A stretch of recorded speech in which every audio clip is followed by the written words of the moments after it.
neurodevelopmental condition, which is what we're talking about here, the brain and how it's formed, is the autistic spectrum. Yes.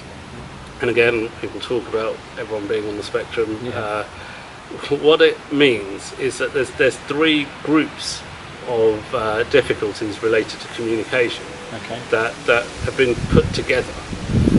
The actual genetic contributions to these are completely separate. So they're actually three probably separate conditions that over the last 100 years have just been grouped together, first by somebody called Asperger's and then more commonly now known as social communication difficulties. But what they are a difficulty in communicating your own feelings, your own emotional state, what you need.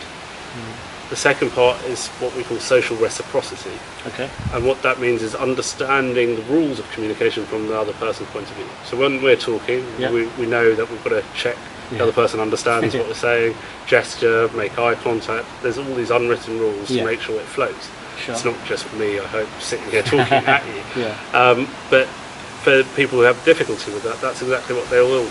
They'll not be able to read the room, they will just only talk from their point of view, not take someone along with them in the conversation. Right. And then the third bit is repetitive focused interest. So people who have these difficulties will obsessionally like things for phases and then drop them.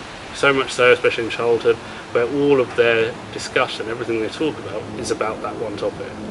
No matter how you try and sway it, it always comes back to Mickey Mouse. Oh, wow. And often they understand or know these topics in immense detail. Yeah. All of the timetable for a train, that kind of thing. Wow.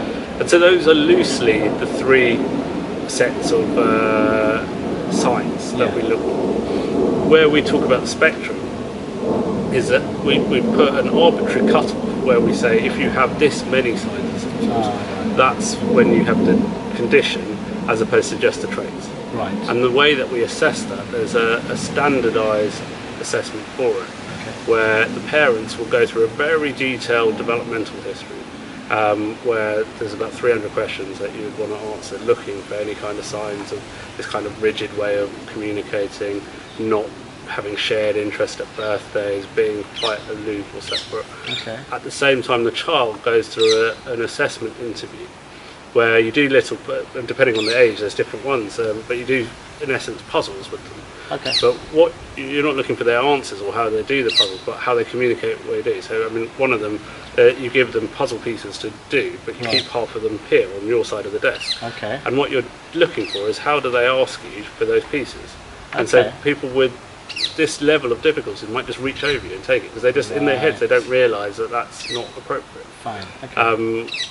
Rigidity of thought comes into it, so you sort of take them through a picture and ask them what's happening here, and they might just focus in on one tiny little detail of the picture without looking at the overarching thing of what's going on here at all. And these are, and so if they score up on both of these, that's when you meet the threshold. And so if you're below the threshold, you would be told you have the traits of it, but not the full-blown condition, which can be quite confusing because where does that leave you?